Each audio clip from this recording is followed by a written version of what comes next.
She was tired and exhausted during her second maternity break. She was not ready to come back to the workforce. She was exhausted, and that was really affecting her mental health. But she went back to her Asian roots, which was coming back to yoga. She started small, one pose at a time, one yoga session at a time, and slowly and steadily she came back to the workforce. Welcome to the Researcher Mom podcast. I'm your host, Dr. Shivalee, a mom, mentor, and a researcher.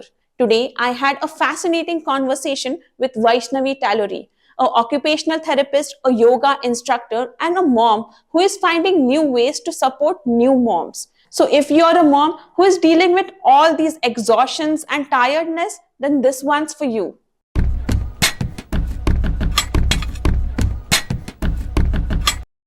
Hello, everyone, and welcome to the Lab and Lullabies podcast. Today we have Vaishnavi with us, and she is a mom of two daughters. And let's talk about how she navigates her motherhood and careerhood moving forward in her career and being ambitious working woman.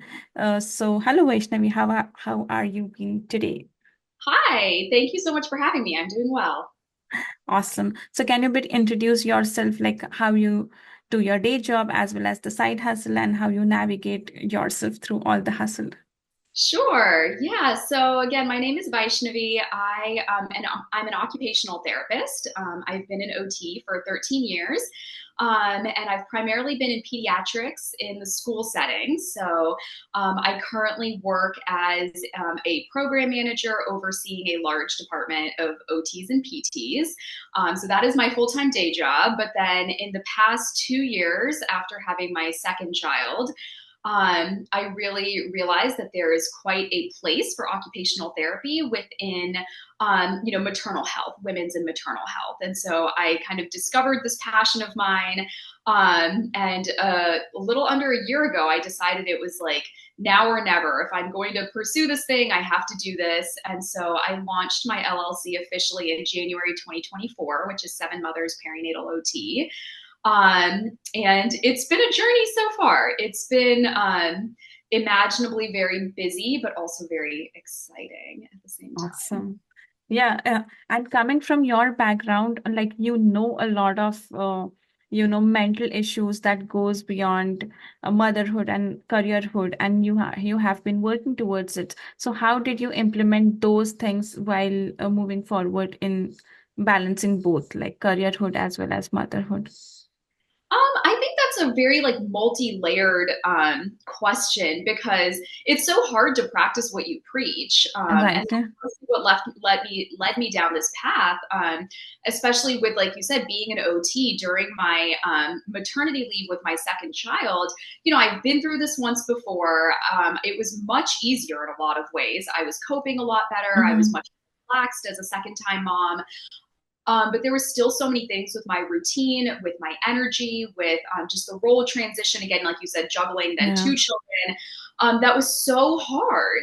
And I kept saying to myself, like, I'm an OT, I know what I need to do. But you just don't have the bandwidth at that phase, during that phase, to really implement those things. Implement. Yeah. And so that's where I was like, you know what, we need new moms. Moms need so much more support. And that's where I see that OT can really fill a gap. But to answer your question, I think like recognizing that there's an ebb and flow in life, Mm-hmm. right? Sometimes I'm more organized, I'm more Right. focused, things are going well and going smoothly, and just really savoring those times and just enjoying that. And then there's times where everybody is sick and, something goes wrong, something, the house needs a repair, the car needs a really, and then work is crazy, right? And those times just feel really chaotic and out of sync, and just recognizing that like this too shall pass. It's a phase, and then things will Yeah. calm down. And I think having a little bit more of that long-term perspective, and not going into full crisis mode every time things Mm-hmm. get a little chaotic. Um, Yeah, means exactly the same sentence my husband was telling me last night. It's like it's a phase, it will pass on. Look at the bigger picture. But it is very easy to say these things and implement is a bit harder. So how do a mom who is in the crisis mode right now implement with like a daily small routine activities, or what do you suggest with that?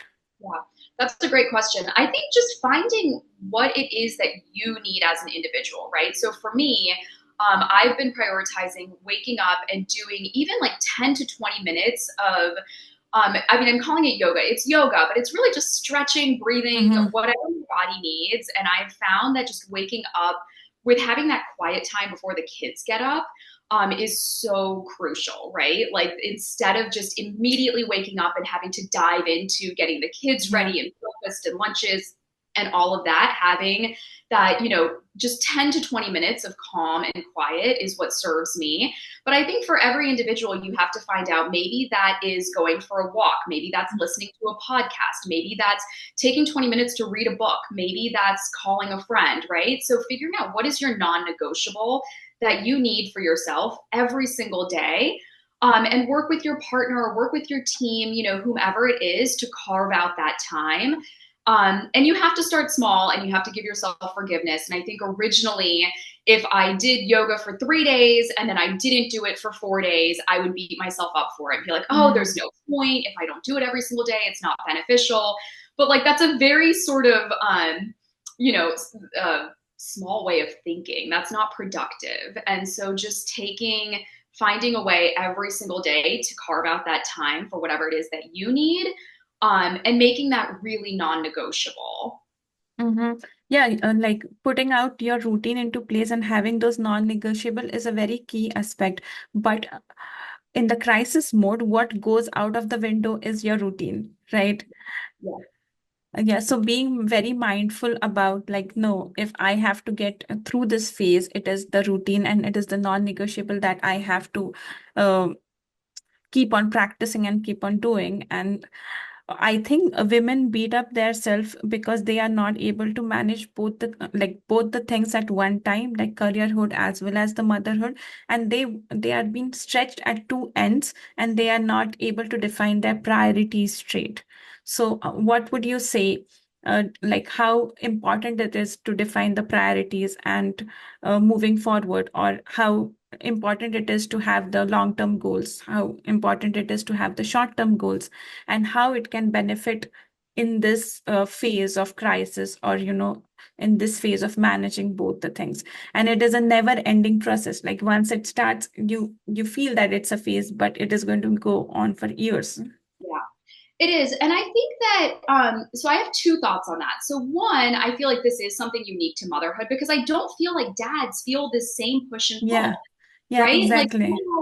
dads find the way to, oh, I'm just going to go for a run right now. I'm just going to go do, like, I feel like they don't, and that's a good thing, right? I think we should learn from them, right? Like, and Yeah. I don't think that they're asking for permission or for apologies, right? Or forgiveness, right? They're doing the thing that they need to do, and we work around it. And so similarly, we need to take up space. I think women, we are often told to take up less space physically, verbally, right? Like we're always sort of told to fit into small boxes. Right. Um, and we need to negotiate that in our systems, whether that's our family system, our work system. We need to take up equal space and own that. The other thing is I think what I have found in trying to establish those routines, like Mm-hmm. there's always that ebb and flow again, right? So some Yeah. days, 3 days you're on, 4 days you're off, 2 days you're on, 2 days you're off. And that's okay. But I've learned that once you start getting on a little bit more, the impact of that is so satisfying, Mm-hmm.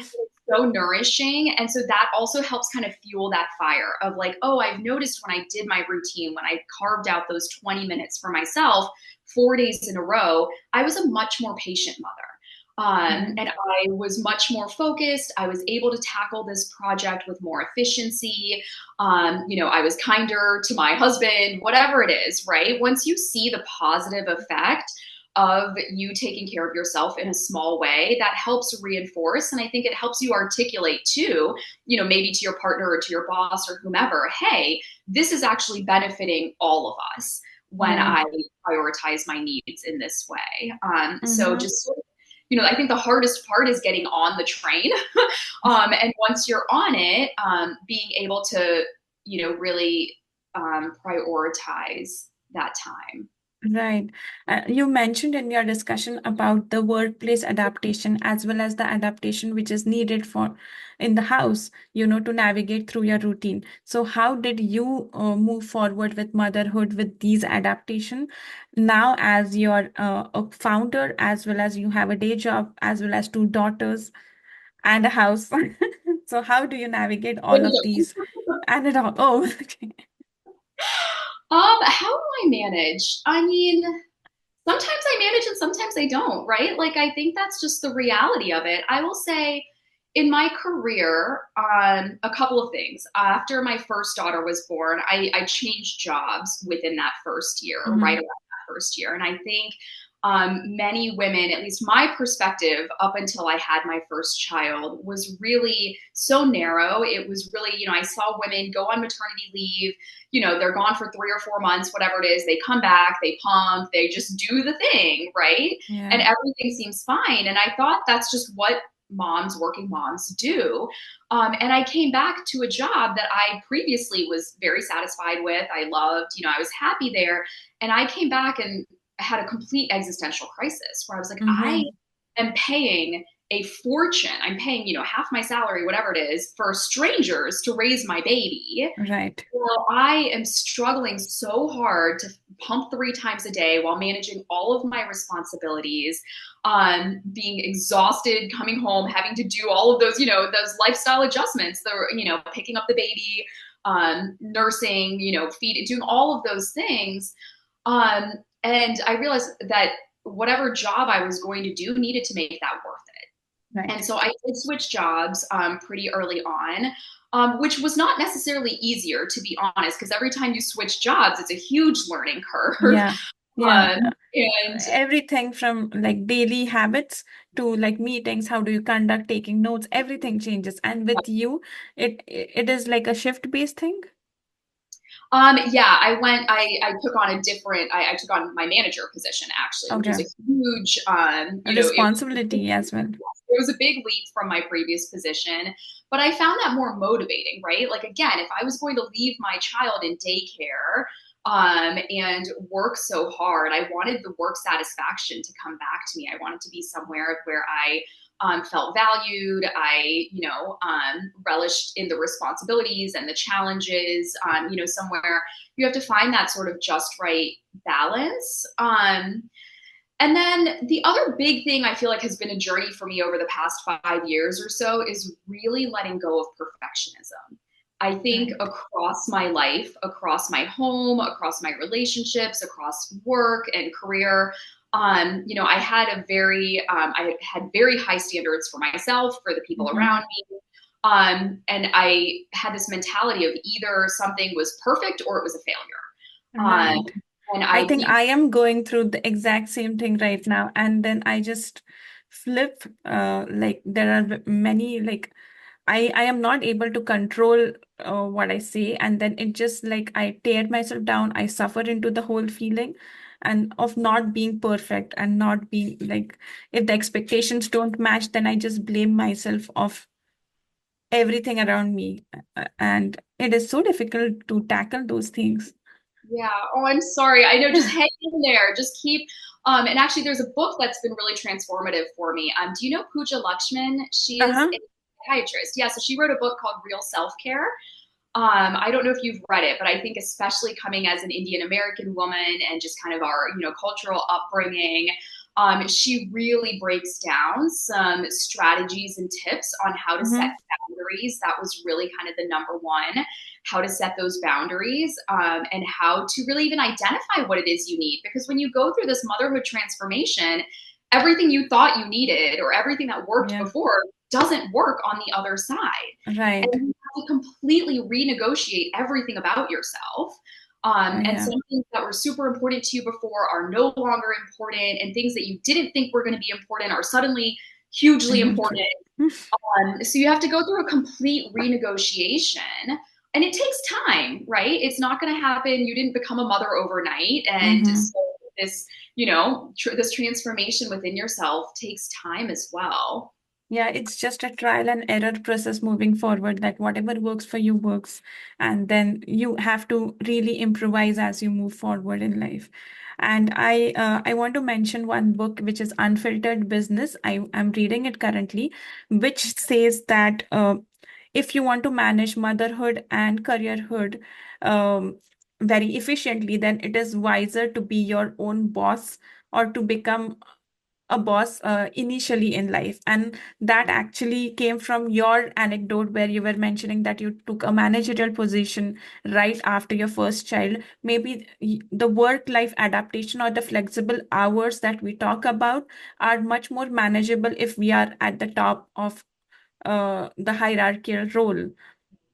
So what are your thoughts on this? Like, is it really, because what I notice right now, coming out of the motherhood and really starting this journey, that most of the women find it so difficult to manage the daycare responsibilities, or the work-life balance, or managing everything, that we lose women out of the workforce quite um a lot in this period.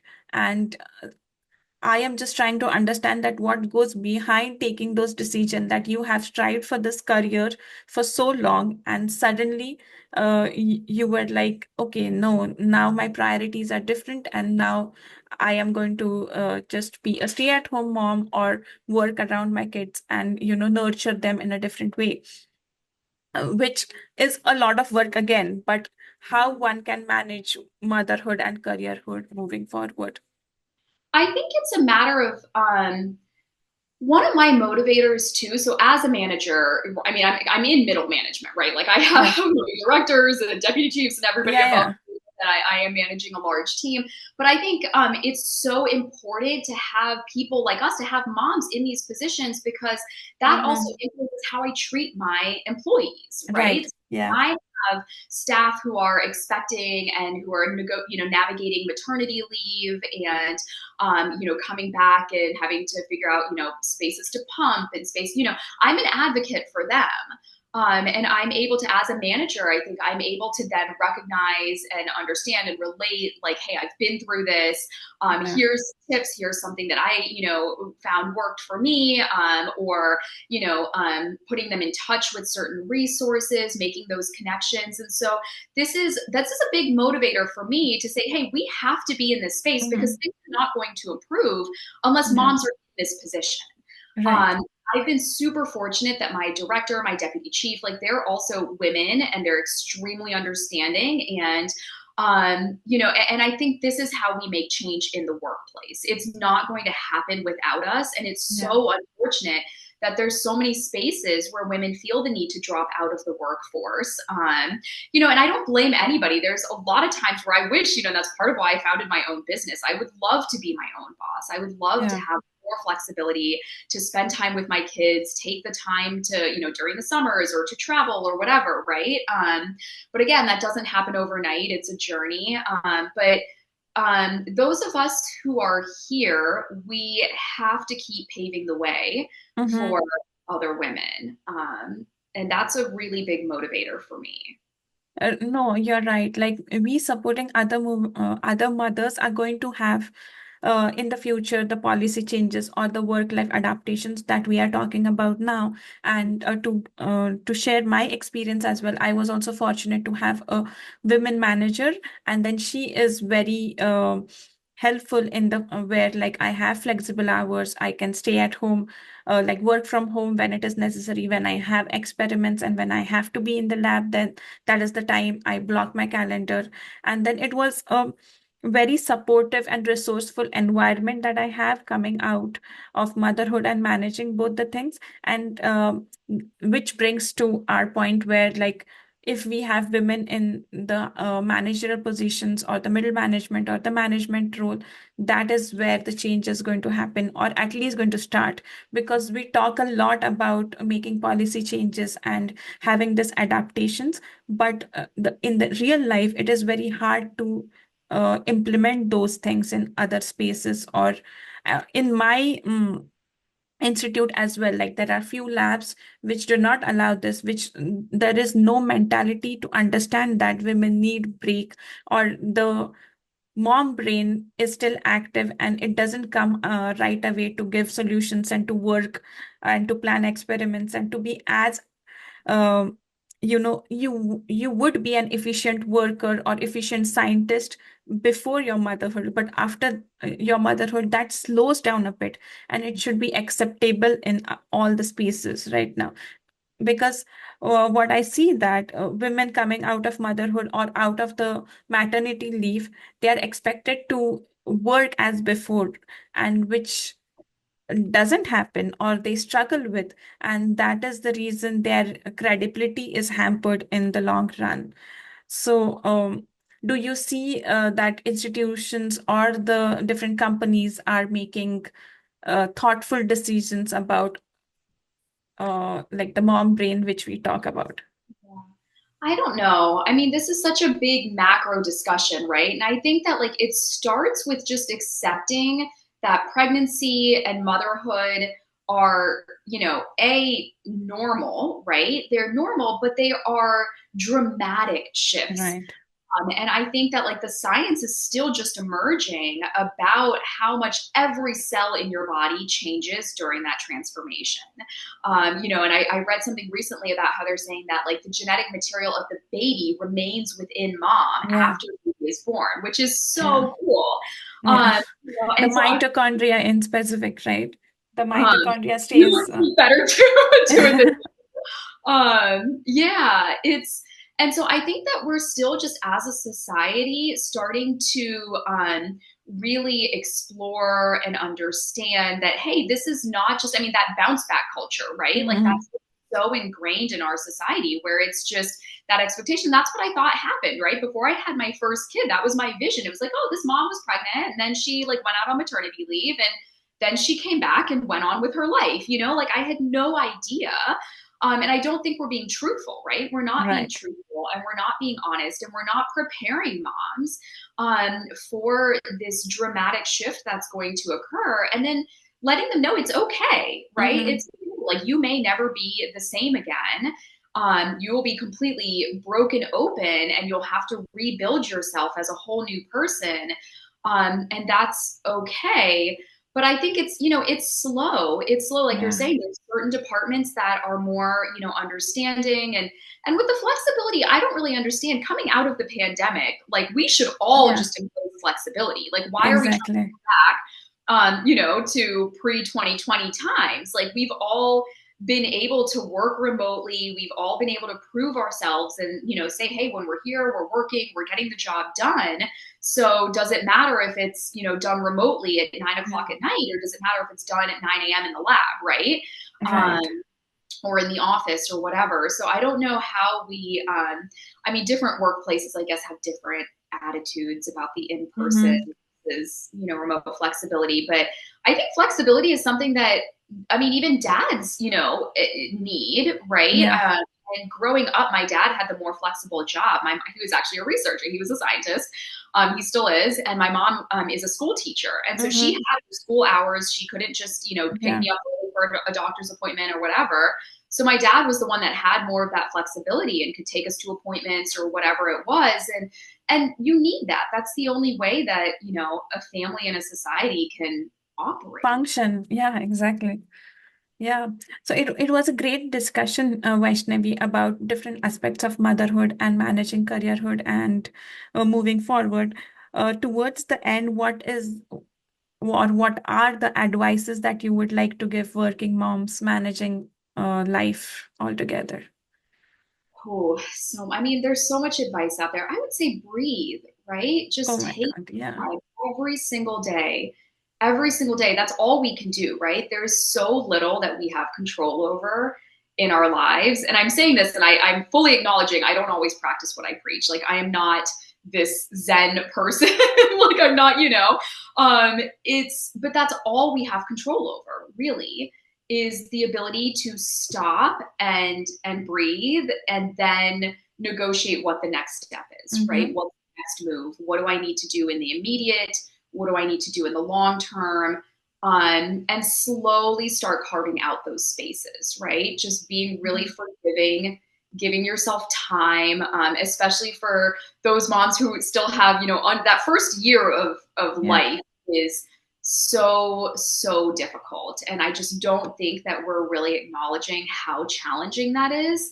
And so, giving yourself that grace and saying it will get better.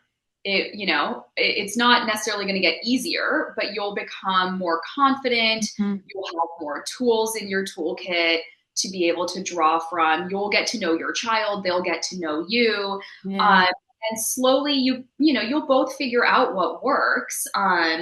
But as you said, it's always a renegotiation. Something will work right now, and in 2 months, that's not going to work again, and you'll have to renegotiate. But just trying to keep that long-term, big picture perspective Mhm. in mind as much as possible. Lovely. I love the advice, like just breathe. That is solely in your control. You don't need any external forces to make that happen. Just breathe, take a moment and move forward. Thank you so much, Vaishnavi. And then we'll have a little bit of rapid fire for your journey. So tea or coffee to kickstart your day? Oh, coffee. Coffee. A most used emoji on your phone. Probably the crying, laughing. Okay. What's the most memorable mom win related to your work and motherhood? Mom event. Oh, most related, memorable. Mom win or like event win? Yeah. I will say this past weekend, I took my older daughter. We had a mommy daughter day. Uh-huh. Um, it's the first time we've really just done that in a long time since my second child was born, and it was a really nice. We needed it. We needed to have that time to bond. Lovely. So, is it ebook or physical book for bedtime stories? Physical book. Physical book. If you could have a superpower, what would it be? Oh, I think flying. Flying. Oh, nice. So, what is your go-to stress reliever after a long day? It's that breathing. It's the yoga. It's the stretching. The breathing. Lovely.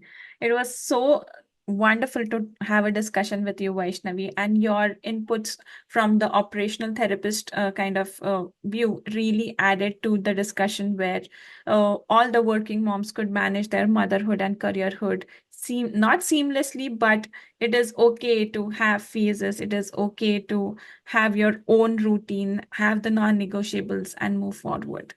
Thank you so much. I really enjoyed meeting you and getting to have this conversation. Yes, lovely. Thank you so much, and see you soon.